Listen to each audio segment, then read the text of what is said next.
Good evening YouTube, and welcome back to Outsiders channel. My name's Sean Connors, and tonight I'm replying to the Dark Age of, and I do hope he picks up on this video. It's regarding one of his subscribers. I think it is Doopy Bra, I think is the name of the subscriber, who's asked him a question regarding, and he's done a great video on this Dark Age of. It's regarding a question about, he's got a group of people who might be interested in trying out some role-playing. They're big skeptics. They're brand new as well. So the newbies and skeptics, what does he do? And the Dark Age of goes into a fantastic video about sort of things he would advise, and everything he says in there I wholeheartedly agree with.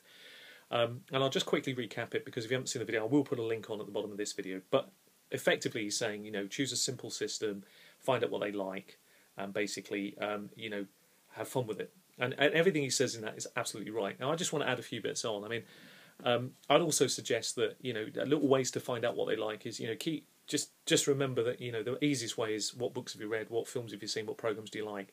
The majority, whatever the majority likes, great. However, there has to be a proviso here. If they love fantasy, you can't pick systems clearly that are going to take hours to roll up characters, because you've lost the audience before you start and they'll already think it's geeky as it is. So my suggestion is, no matter how difficult this sounds, is just come up with a very, very simple system that you can use for this situation. Treat it as if it's a convention, a one-off where you are going to either get the audience saying, you were the best DM I've ever seen, and I really enjoyed it, and I really want to try this out again. Or it isn't for them, but you did everything in your power to entertain them and keep it fun. So I'll come to the part that the DM's got to do last, but for them, very simple. Let's talk about a simple system. One I developed years ago for these occasions is Necromancer. Now the idea behind it, I won't go into what I used it for, but the idea is simply you have 3 stats, and it depends on the type of game they choose, but let's just take 3 that work. You can use any system for 3 stats, whatever works. Strength, we'll call it dexterity, and we'll call it personality, same as charisma. And you have 20 points. And the idea is that you can assign any amount of points into those stats, but every stat must have 5 points in it at least. So very simple, very easy to do. Then you have, if you've got 4 players, you need 25 skills. So you need 5 more skills than you have players. And the reason you have 25 is that they're allowed, each player in turn picks 1 skill, crosses it off, no one else gets it. And you pick skills appropriate to the game that you're going to play. Now all they need to know is their specialisms. So for example, let's say they're doing a gangster game. One of them might be use Tommy gun, or it could be bribe an official.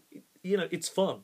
Yeah, the idea here is to promote in those skills instant role playing without actually them needing to be brilliant at it, and you can encourage the role play.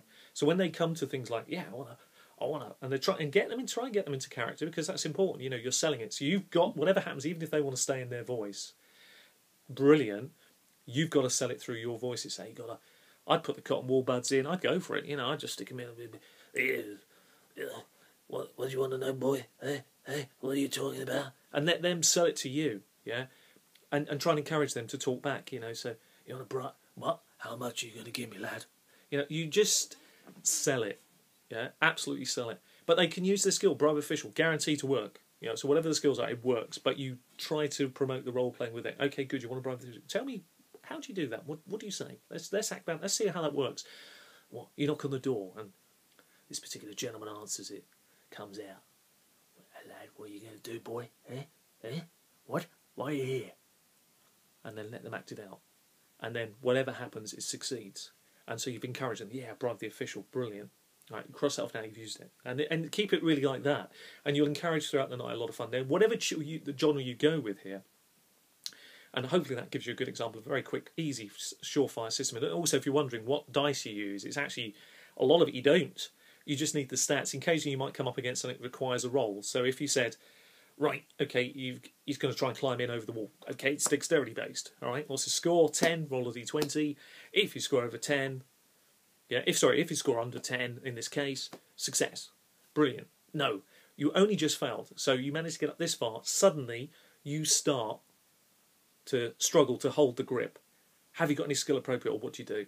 And again, you're just encouraging them to think outside the box.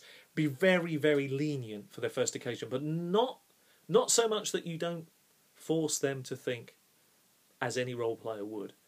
But the key here, coming back to the referee, so you get the idea behind the system. Sorry if I waffled on, but I really wanted to emphasise how simple this can actually be and what an exciting experience it could be. As a GM, the most important part here is that once you've settled on the system, and hopefully use something like that, and settle on the genre, then the key for them is it's got to be a bloody exciting story. So this is why I say suggest it like a convention. Treat it as if this is going to be the only time you ever meet these people for this type of occasion. And so the experience they must have must be fun. They must come away thinking, wow. And even if they turn around and say, you know what, I really enjoyed myself, but it just wasn't for me, that's a success. And they won't ever go away from this hobby thinking it's geeky. They'll actually go away thinking, wow, that's as good as the theatre. That's better than the theatre. I got to manipulate the events. It's better than any book I've read, and it's much better than any game. You can't do that in a game, what I've just done. And if you leave them with those sort of psychological messages which sit in there, clever people don't need to be told twice. And that's what makes this hobby so exciting. And it's a brilliant, brilliant question. So without going on too much further, hopefully I've done enough in a very short period of time just to emphasise the key steps. I'm just going to recap them here. Quite rightly, as the Dark Age of suggests, simple system, with a genre that they're happy with. I totally agree with that. Keep it fun. Try not to use any conventional systems. The system must be simple. If you take my example, you could roll characters up in that in 5 minutes. You could add any level of ripple you want on it, but I suggest just keep it very, very simple and maximum amount of fun.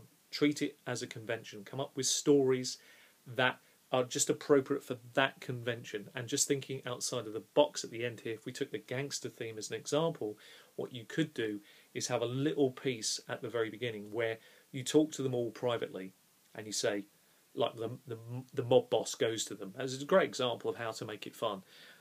Listen, boy, one of the others is a mole. You've got to find out which one it is. It's critically important. Somebody's a dirty rat. Now you could actually go to each of them and tell them the same thing. Now this is where the fun comes in. Okay, this is where you can have a bit of fun with it. You can then also talk to all of them and say, although the mob boss has come to you, you're actually an informant. You're a police officer. You've been working inside this gang for the best part of 5 years, and you've found out recently that, and rightly so, that there is another informant in the boss's gang that you've got to try and find out who it is and make contact with them, because you've got to get out because at least one of you's blown the cover. And so what's good about this is that, imagine that you've got 5 players.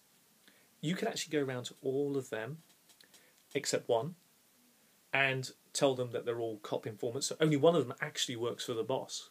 And what's fun about that is, throughout the course of the night, because they're all going to be, and you can tell them, if you can actually find out which one of these other guys obviously is also a cop, you can get out. You can get out of the story succeeded. But you must be warned, if you make a mistake, talk to the wrong person, you're probably going to get shot. And it's fun. You can have a bloody blast with this. So convention-wise, think of it that way. It's a convention, one-off, big shot, big chance to impress, and have fun. Anyway, I've been Sean Connors. This has been Outsiders.